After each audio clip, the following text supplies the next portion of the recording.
The morning, dear friends, is a sacred time.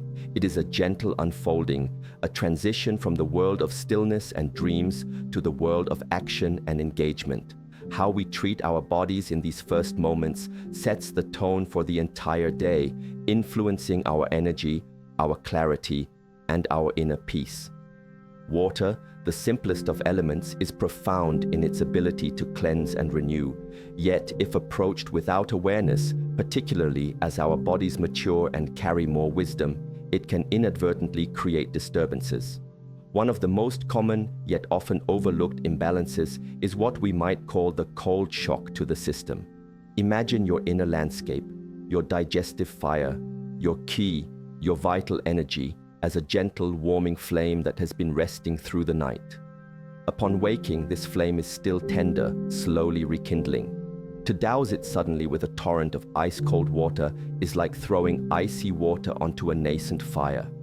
It causes a contraction, a sudden demand on the body to expend precious energy just to warm this liquid, diverting energy from other vital morning processes like gentle awakening of the organs or elimination. For those of us whose bodies have journeyed through more seasons, this internal fire, the metabolic warmth, can naturally be a little more delicate. The spleen and stomach, in traditional understanding, are the core of our digestive energy, responsible for transforming food and drink into nourishment and vitality. They thrive on warmth and are easily unsettled by cold. When cold water enters the system, especially an empty stomach in the morning, it can lead to discomfort, perhaps a feeling of sluggishness, bloating, or even contribute to a sense of internal chill over time. This isn't about being overly fragile, it's about understanding and respecting the subtle mechanics of our inner environment. The body speaks to us, and a sudden jolt of cold is a clear signal that it has to work harder than necessary. This isn't just a momentary discomfort. Repeated exposure to this kind of shock can, over months and years, deplete the yang energy, the warming active principle within us, potentially leading to a deeper sense of fatigue or a predisposition to cold-related imbalances. The aim is always harmony, a gentle coaxing of the body into its daily rhythm, not a forceful imposition. So, what is the path of wisdom here? It is wonderfully simple. Embrace warmth, or at least neutrality. The ideal temperature for your morning water is lukewarm, similar to your body's own temperature, or perhaps slightly warmer. Think of it as a gentle internal bath, easily accepted and assimilated by your system. This doesn't require elaborate preparation. You can leave a glass of water out overnight to reach room temperature. If you prefer it warmer, add a little hot water, not boiling, but gently heated, to your room temperature water until it feels comforting to your touch, and then to your palate. This small adjustment makes a profound difference. The body receives this water not as a challenge, but as a soothing offering. It supports the digestive fire, aids in the gentle cleansing process that naturally occurs in the morning, and helps to hydrate the tissues without causing that internal contraction. It's a gesture of kindness to yourself, an acknowledgement that your inner workings deserve to be treated with care and respect. Listen to your body's response. You may find that this simple shift away from cold water to lukewarm water leaves you feeling more comfortable, more energized, and more in tune with your natural state of well-being as you begin your day. This is the first step in transforming your morning water ritual into a truly supportive practice. This principle of gentle awakening extends beyond just temperature. It's about how we introduce anything into our system after the restorative quiet of the night. The wisdom lies in observing the subtle reactions, the quiet messages our body sends. When we offer it lukewarm water, we are saying, "I understand your need for gentle transition." This isn't merely about avoiding discomfort. It's about actively cultivating an environment within that is conducive to vitality. As we age, this attention to detail, this conscious care, becomes even more significant. Our bodies are like well-tended gardens. They have served us long and well, and they respond beautifully to consistent, thoughtful nurturing. The cold shock is an unnecessary stressor, easily avoided. By choosing warmth, we choose to conserve our vital energy, to support our digestive strength, and to honor the delicate balance that sustains our health. It's a small change with the potential for a large impact on how you feel, not just in the morning, but throughout your entire day, fostering a sense of inner harmony and physical ease that radiates outwards. This simple act of choosing warm water is an act of self-love, a foundational practice for a vibrant life. The next common misstep we observe is the manner in which water is consumed, specifically the tendency towards what we might call a rapid gulp. After a night's rest, there is a natural inclination towards thirst, a desire to rehydrate the body. This is good. It is the body signaling its needs. However, the way we respond to this signal is crucial. Pouring a large volume of water down the throat in a few quick successive swallows can overwhelm the system, much like a sudden downpour can flood a dry garden rather than gently soaking the soil. Our kidneys, the masterful filters of our body, work diligently to maintain a delicate balance of fluids and electrolytes. When a large quantity of water is ingested very quickly, it places a sudden, unnecessary burden on them. They are forced to work overtime to process this rapid influx, potentially leading to a temporary dilution of the body's electrolytes, which are vital for nerve function, muscle contraction, and overall cellular health. While the body is remarkably resilient and can often compensate, repeated instances of this rapid intake, day after day, can create a subtle strain. For a body that has seen many seasons, these organs, including the kidneys and the digestive system, appreciate a more measured pace. Think of it this way: your stomach, when empty in the morning, is like a calm pool. If you throw a large stone into it, you create turbulence. Similarly, gulping water can send a shockwave through the digestive tract, potentially diluting the newly forming digestive enzymes that are preparing for your first meal. This can lead to feelings of fullness or discomfort even before eating, or it might subtly impair the efficiency of your digestion later on. The wisdom here lies in mimicking nature's rhythms. Rain often starts as a gentle shower before it becomes a steady fall. Rivers flow.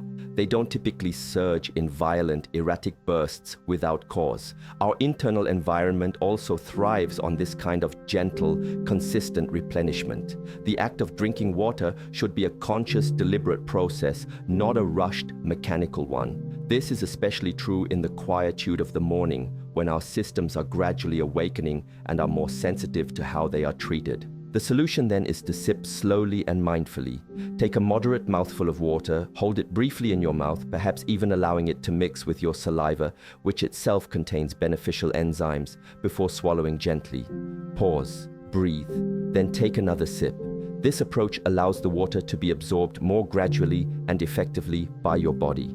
It gives your kidneys ample time to process the fluid without undue stress. It allows your stomach to receive the water gently without disrupting its readiness for the day. This simple act of slowing down transforms drinking water from a mere task into a moment of mindful presence. You become more aware of the sensation of the water, its temperature, its feel in your mouth, and as it travels downwards. This very awareness enhances the benefit. It might seem like a small thing to sip rather than gulp, but these small, consistent actions are the bedrock of lasting health and well-being. It is an act of respect for the intricate processes occurring within you. Furthermore, by sipping slowly, you are also giving your body a better chance to register satiety, or rather sufficient hydration. When you gulp water quickly, you might bypass the body's natural signaling mechanisms that tell you when you've had enough for that particular moment. Sipping allows for a more attuned response to your actual level of thirst and hydration needs. This is particularly important because, as we gracefully mature, sometimes the thirst signals can become less pronounced or easily misinterpreted. Slow, mindful sipping helps to recalibrate this internal communication. It also fosters a sense of calm and centeredness. The morning ritual of hydration becomes an opportunity for a brief meditation, a moment to connect with yourself before the demands of the day begin. This isn't about adding another complicated rule to your life. It's about rediscovering a more natural, harmonious way of being with your own body. The water is a gift. Receive it with gentle appreciation, sip by sip, and allow it to truly nourish you from within, preparing you for a day of clarity and balanced energy. Now we consider the pitfall of the excessive flood, which refers to the mistake of drinking a very large quantity of water all at once in the morning, often with the well-intentioned belief that more is always better for flushing out toxins or achieving instant hydration. While adequate hydration is absolutely essential, the concept of too much of a good thing certainly applies to water intake, especially when concentrated into a short period.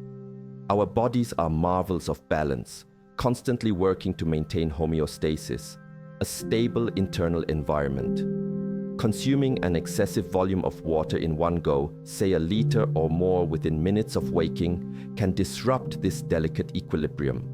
It can lead to a condition known as hyponatremia or water intoxication in extreme cases, where the concentration of sodium in the blood becomes dangerously diluted. While this is rare for most healthy individuals, even a milder subclinical dilution can put unnecessary stress on the system, particularly on the heart and kidneys, which have to work harder to excrete the excess fluid and restore electrolyte balance. For mature bodies, which may already be managing changes in kidney function or cardiovascular health, this sudden flooding can be particularly challenging. The kidneys, while efficient, have a limit to how much water they can process per hour. Overwhelming them with a large, sudden intake forces them into overdrive and can, over time, contribute to their fatigue. Furthermore, this rapid and excessive intake can create a false sense of bloating and discomfort, and can dilute stomach acids just when they are needed for breaking down your morning meal. The intention behind drinking a lot of water in the morning is often positive, to cleanse, to rehydrate. But the method needs to be aligned with the body's capacity and natural rhythms. It's not about the sheer volume ingested in a single moment, but about consistent, appropriate hydration spread throughout the day, starting gently in the morning. True cleansing is a continuous process supported by a healthy lifestyle, not a forceful flush achieved by overwhelming the system. The path of wisdom here is to aim for balanced intake. Upon waking, after perhaps some gentle stretches or oil pulling if that is your practice, start with a moderate amount of lukewarm water, perhaps 1 or 2 glasses, sipped slowly as we discussed. This is usually sufficient to rehydrate after the night's fast and to gently stimulate the digestive system and encourage morning elimination. Then, continue to drink water steadily throughout the day, listening to your body's signals of thirst rather than trying to front-load your entire day's requirement into the first hour. How much is moderate? This can vary depending on your individual constitution, your activity level, the climate you live in, and your overall health. A general guideline might be around 200 to 400 milliliters, about 7 to 14 fluid ounces, to begin with, taken slowly. The key is to be attuned to your own body. Does it feel comfortable? Does it feel refreshing? Or does it feel like you are forcing it? True hydration is about providing what the body needs, when it needs it, in a way it can easily assimilate. This balanced approach also respects the principle of gradual adaptation. Your body is not a machine that responds identically every day.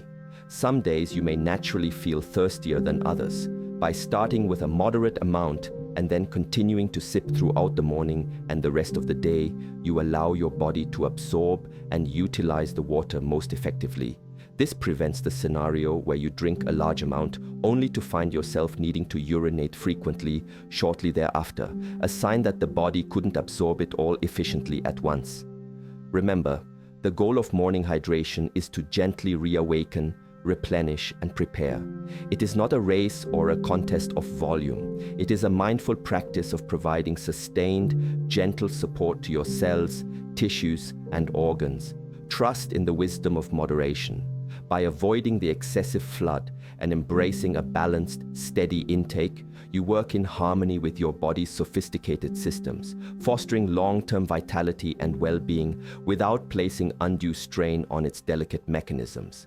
This gentle consistency is far more powerful than any sudden, forceful attempt at purification. Another area where unconscious habits can lead to imbalance is in the poor timing of morning water consumption, especially in relation to other morning activities like meals or certain types of exercise. The sequence and spacing of what we introduce into our bodies, particularly after the fasting state of sleep, can significantly impact our digestive efficiency and overall energy. For instance, drinking a large quantity of water immediately before, during, or right after a meal is a common practice that can, unfortunately, dilute the digestive juices, the hydrochloric acid and enzymes in your stomach that are essential for breaking down food effectively. When these secretions are diluted, the digestive process becomes less efficient. Food may sit longer in the stomach, potentially leading to feelings of heaviness, bloating, indigestion, or incomplete nutrient absorption. This is particularly relevant as we mature because the body's production of digestive enzymes can naturally decline with age, making it even more important to protect their potency. The morning meal, your breakfast, is meant to provide you with sustained energy for the hours ahead. If its digestion is compromised by ill-timed water intake, you may not receive the full benefit of the nutrients, and you might even experience a dip in energy later on. Similarly, consider the timing in relation to physical activity. While hydration before exercise is important, gulping a large amount of water just before engaging in vigorous movement or even certain yoga postures involving inversions or abdominal compression can lead to discomfort, a sloshing sensation in the stomach, or even nausea for some individuals. The body needs time to absorb and distribute the water before being subjected to intense physical demands. The wisdom lies not just in what we drink, but when and how it fits into the broader rhythm of our morning. It's about creating a harmonious flow where each action supports the next rather than interfering with it. The solution is to practice conscious timing. As a general guideline, it's advisable to drink your initial morning water at least 20 to 30 minutes before you plan to eat your breakfast. This allows the water to pass through the stomach and begin its hydrating work without significantly impacting the concentration of digestive juices that will be secreted when you start eating. If you feel thirsty during your meal, it's better to take small sips of lukewarm water, just enough to aid swallowing and comfort, rather than drinking a full glass. After a meal, it's often recommended to wait for at least an hour, or even longer if it was a heavy meal, before drinking a significant quantity of water again. This gives your stomach adequate time to complete the initial, crucial stages of digestion. Listen to your body. It will often give you subtle cues. If you feel overly full or a sense of dilution after drinking with a meal, that's a signal to adjust your timing. Regarding exercise, if you are planning a morning workout, aim to hydrate well in advance, perhaps sipping water steadily in the hour or two leading up to it, and then taking smaller sips during the activity if needed, rather than a large intake immediately before starting. Upon waking, the first act can be that gentle hydration we've discussed, followed by some light stretching or movement, then perhaps meditation or quiet reflection, and then breakfast, with water intake timed thoughtfully around these activities.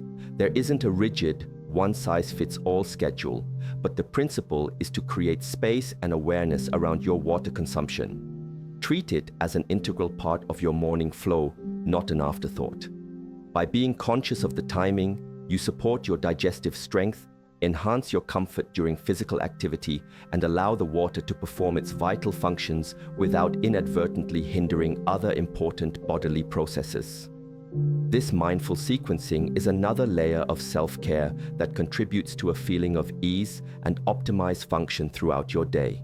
Let us now turn our attention to the quality of the water itself, a matter often overlooked, leading to what we might term the intake of impure water.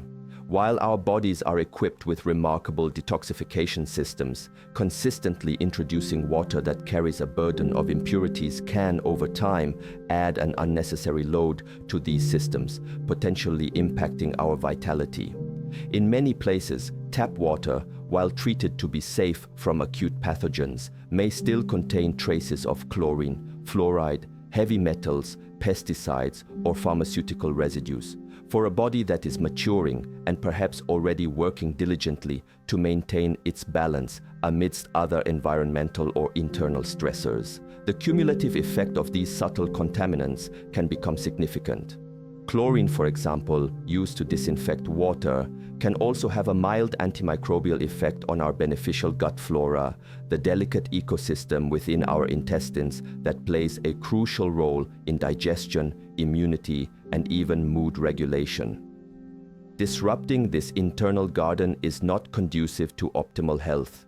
The concern here is not to create fear or an obsession with absolute purity, as that itself can be a source of stress.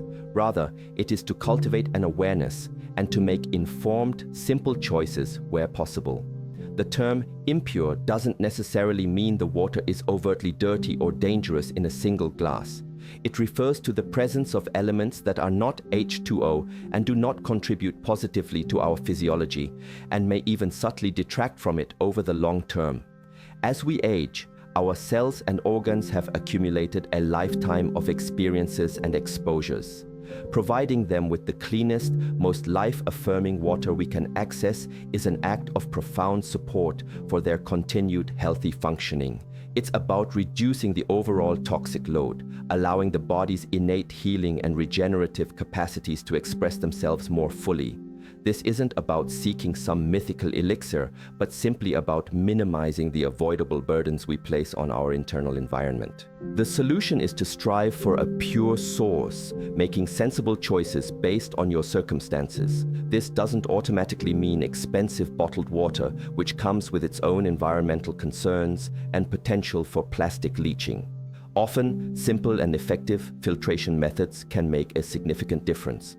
A good quality carbon filter, for instance, can effectively remove chlorine, sediment, and many organic compounds, improving the taste and reducing the chemical load.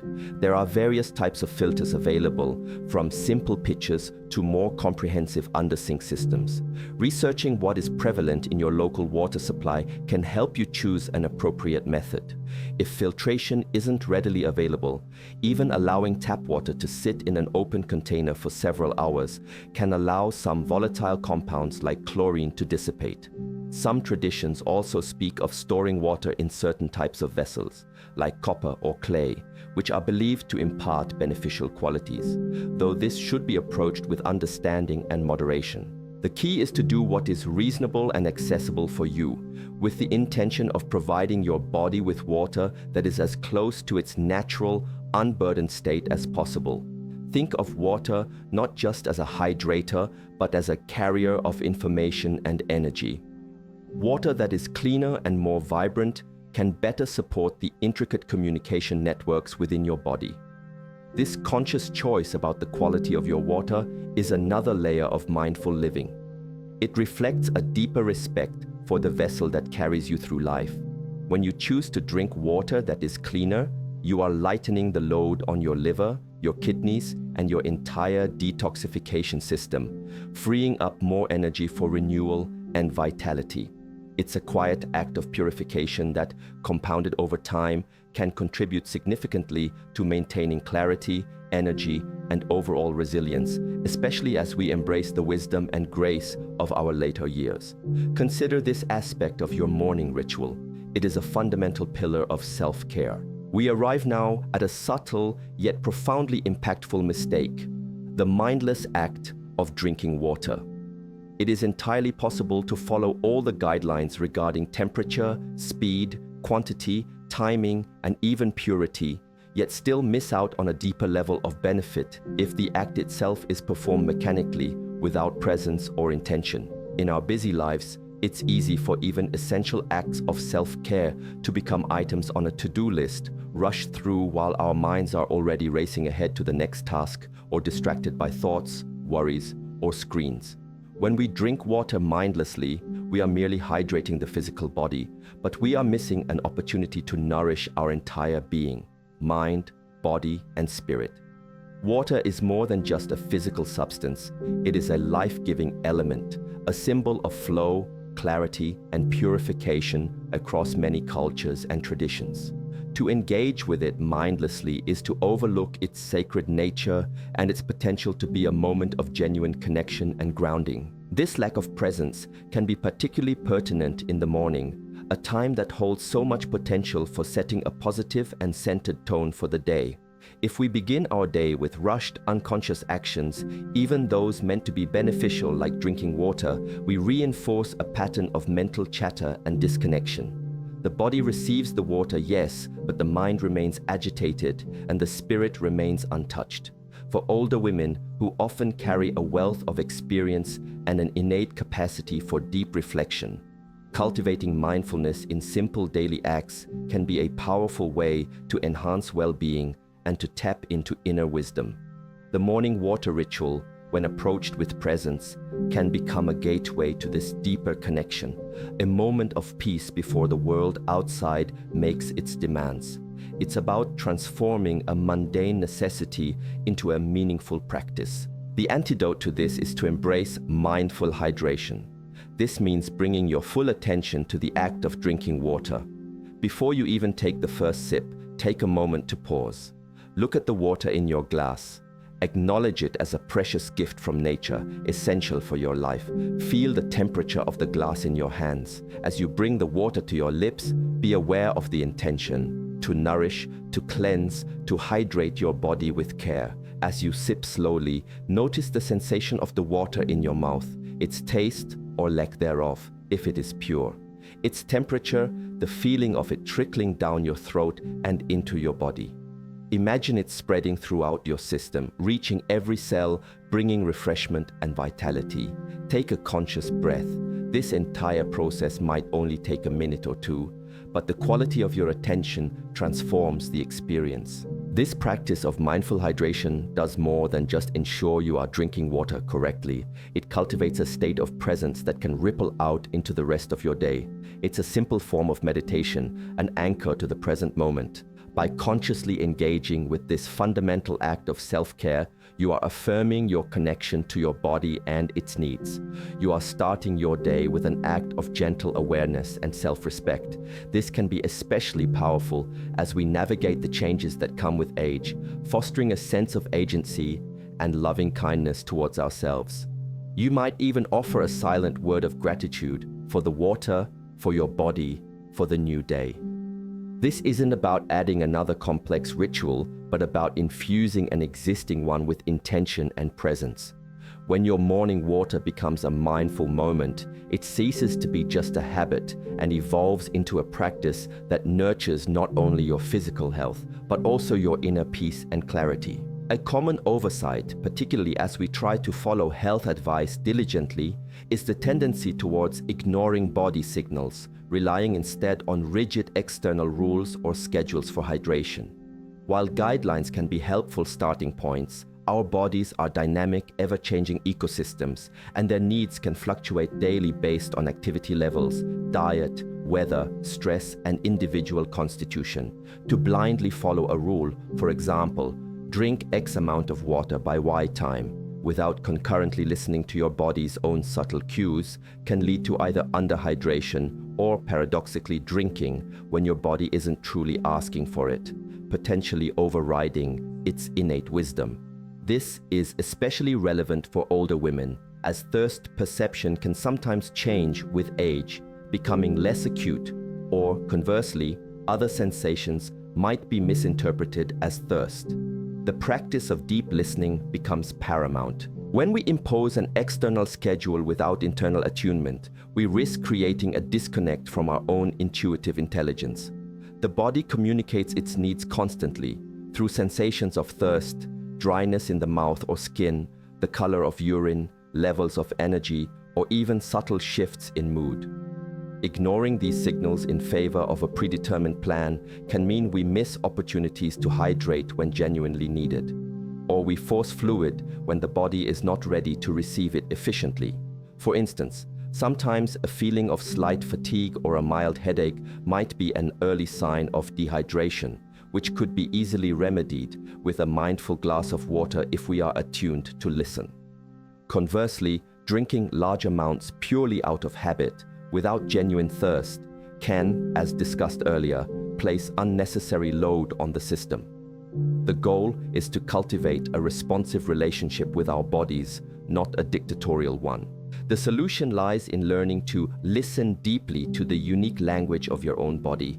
This requires cultivating a practice of interoception, the awareness of your internal bodily sensations. Before reaching for water out of habit, pause for a moment. Turn your attention inward. Scan your body. Is there a genuine sensation of thirst in your mouth or throat? Does your skin feel dry?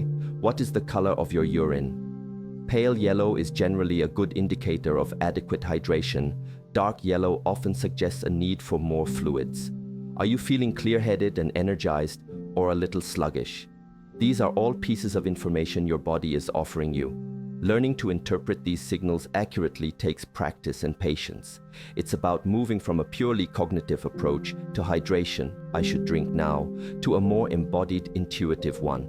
My body is telling me it needs water. This deep listening also involves differentiating true thirst from other sensations. Sometimes, for instance, the body might signal a need for energy, which could be misconstrued as thirst when what it truly requires is nourishment from food. Or a dry mouth might be due to mouth breathing during sleep rather than systemic dehydration.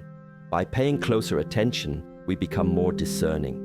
This doesn't mean abandoning helpful routines entirely, but rather integrating them with this inner awareness. You might still aim to sip water regularly throughout the day, but you adjust the frequency and amount based on how you feel.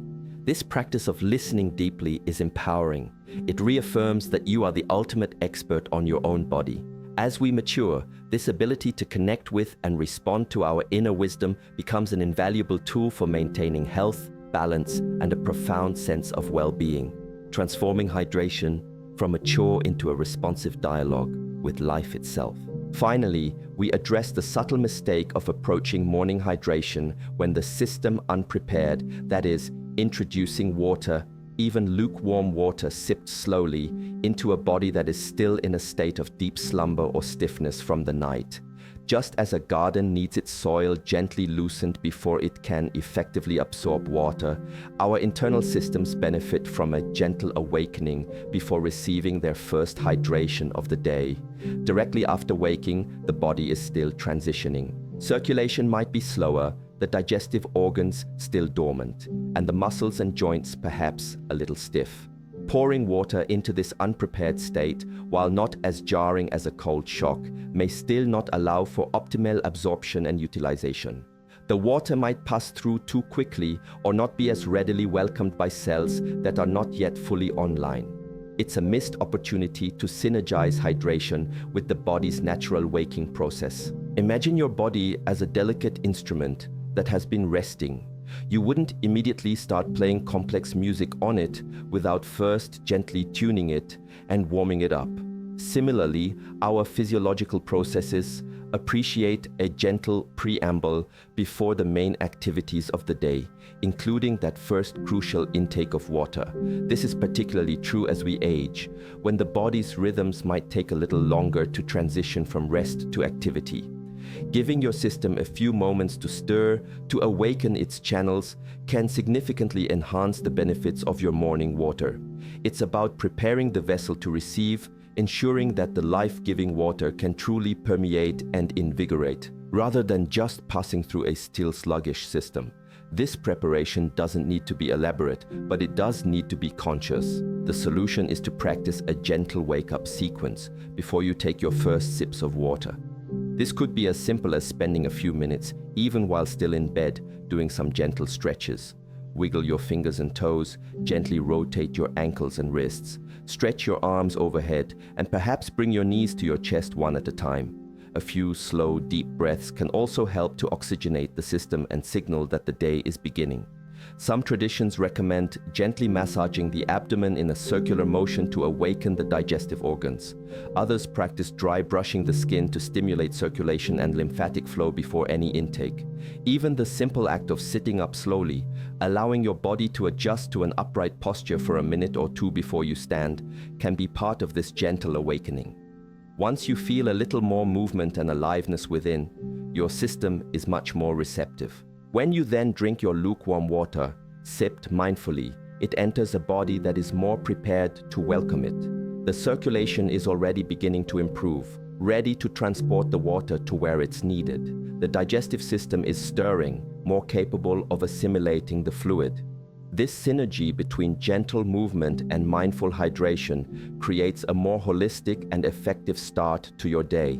It transforms the act of drinking water from an isolated event into an integrated part of your awakening ritual. This preparation ensures that the water doesn't just hydrate, but also helps to gently flush out any stagnation from the night, supporting the body's natural detoxification pathways more effectively. For older women, this gentle approach honors the body's need for careful transitions, promoting flexibility, improving circulation, and ensuring that the precious morning water truly serves its highest purpose in nurturing vitality and grace from the very first moments of the day. The journey of understanding how to drink water in the morning, especially as we gather more seasons in our lives, is not about rigid rules, but about cultivating a deeper, more loving relationship with our own bodies. It's about listening to the subtle whispers of our inner wisdom, honoring the natural rhythms and principles that govern life. Each sip, when taken with awareness, with warmth, with gentle intention, becomes an act of profound self-care, a way of nurturing the temple that houses our spirit. Water is life, and how we receive this fundamental gift reflects how we receive life itself.